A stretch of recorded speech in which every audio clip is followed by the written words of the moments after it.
brothers and sisters. Una sa lahat ay pasalamatan natin ang ating Panginoong Diyos sa buhay na ibinigay niya sa atin. Ang title sa ating Bible study ngayon, makita ito sa John chapter 3 verse 13. Sabi rito, "No one has ascended into heaven except he who descended from heaven, the Son of Man."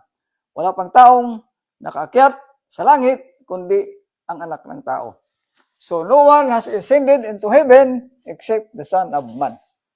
Pinag-aralan ito mga brothers and sisters because many believes and many preachers teaching that Enoch and Elias and many saints were already ascended into heaven. Saan nila kinuha ang si Enoch ay nasa langit na? Ang kanilang interpretation. Mabasa yan sa Hebrew chapter 11 verse 5. Sabi rito sa 11, "By faith Enoch was taken up so that he should not see death, and he was not found, because God had taken him. Now before he was taken, he was commended as having pleased God." So God has taken him. Ibig sabihin, mga kapatid, si Enoch ay namatay din. Ano ibig sabihin ng he should not see death? Hindi niya ma-experience, hindi niya puntahan ang pangalawang kamatayan. Pero dito pa rin si Enoch bumalik sa libingan. Katulad din, mga brothers and sisters, kay Philip. Si Philip, when he was baptized, the eunuch, sabi sa Acts chapter 8, verse 39 and 40, "And when they came up out of the water, the Spirit of the Lord carried Philip away." Kinuha agad si Philip. Kinuha siya, and the eunuch saw him no more. Hindi siya nakita ng eunuch, and went on his way rejoicing. But Philip, sabi nito, but Philip found himself at Azotus, and he passed through he preached the gospel to all the towns until he came to Caesarea. Katulad din kay Philip, mga brothers and sisters, na kinuha siya. Hindi na siya nakita ng eunuch after he baptized. Ganon din si Enoch. Kinuha siya ng Diyos, namatay siya, nandun sa libingan, pero hindi pa siya, ibig sabihin, nandun na siya sa langit, sa trono sa Diyos. Mga brothers and sisters, this opposite or contrary of their interpretation. Dahil si Enoch at si Elias, at di pa pang banal, ay wala doon sa langit, sa trono sa Diyos. Yon ay walang katotohanan. Because, according to John, ulitin natin, sabi ni John, no one has ascended into heaven except the Son of Man. So, what other evidence in the Bible, mga brothers and sisters, na mabasa natin na wala talaga doon si Enoch, si Elias, at iba pang mga banal. Kahit isa sa kanila, wala pang nakatanggap ng reward.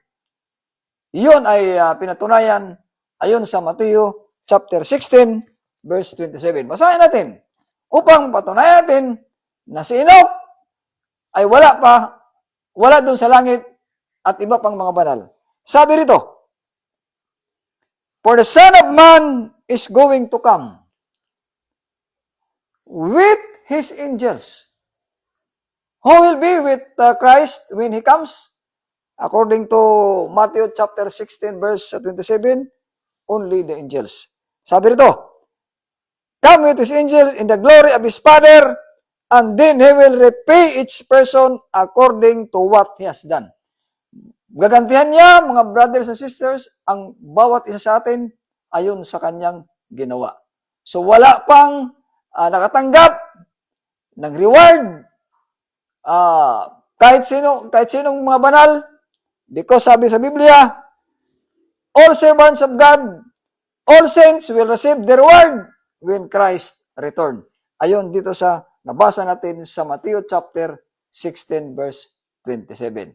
Ulitin natin, ang pagbibigyan ng reward, mga brothers and sisters, sa lahat ng mga banal, pagparito ng Panginoon. Si Apostol Pablo ay nagpatunay rin dito sa sulat niya sa 2 Timoteo chapter 4 verse 8. Patunay ito, brother and sister, na wala pang nakatanggap ng reward. Ayon kay Apostol Pablo. Sa 2 2 Timothy chapter 4 verse 8. Sabi rito, henceforth there is laid up for me the crown of righteousness, which the Lord, the righteous judge, will award to me on that day. Kailan siya bibigyan ng award? Not only to me, but also to all who love His appearing. Kailan niya ma-receive ang award, mga brother and sister? Sa kanyang pagparito, sa kanyang pagbalik. Yun ay sinabi ni Apostol Pablo. So wala kahit isa na nakatanggap ng reward, nag-una, nandun na sa langit, sa kalangitan, dahil sa Apostol Pablo, sabi niya, ulitin natin, will award to me on that day, and not only to me, hindi lang sa kanya, but also to all, sa lahat, who love His appearing. Yun ang sinabi ni Apostol Pablo. Yung sinabi naman sa Hebrew, patunay rin, mga brother and sisters, na wala pa talagang kahit isa nakatanggap ng reward. Basahin natin ang Hebrew, chapter 11, verse 39. Ito ay patunay na tama si John sa chapter 3, verse 13, na no one ascended into heaven except the Son of Man. Sabi rito sa 11, chapter, verse 39, sabi rito.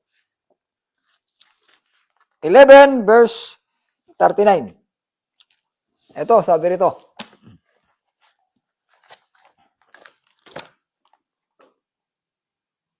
What a record all of these have won by their faith, yet they did not receive what God had promised. Because God had decided on an even better plan for us. His purpose was that only in company with us would be made perfect. So, yun ay lahat ng mga ito, sabi sa Biblia, ay mapapatunayan dahil sa kanilang panampalataya at hindi pa nila nakamtan ang mga pangako ng Diyos, ang kanilang pinapangako na reward, ganti sa mga banal. So yun ay patunay na sinabi sa Biblia na wala pang, sabi ulitin natin, they did not receive what God had promised. So wala pa na isa nakatanggap ng promise ng Panginoon. So yun ay maliwanag, katotohanan na sinabi ng Biblia. Ulitin natin, mga kapatid, sabi sa Biblia, ni John chapter 3 verse 13, no one has ascended into heaven except the Son of Man, except sa Panginoong Hesus. So hanggang dito lang tayo. Thank you for listening. Shabbat Shalom to all my brothers and sisters. Amen.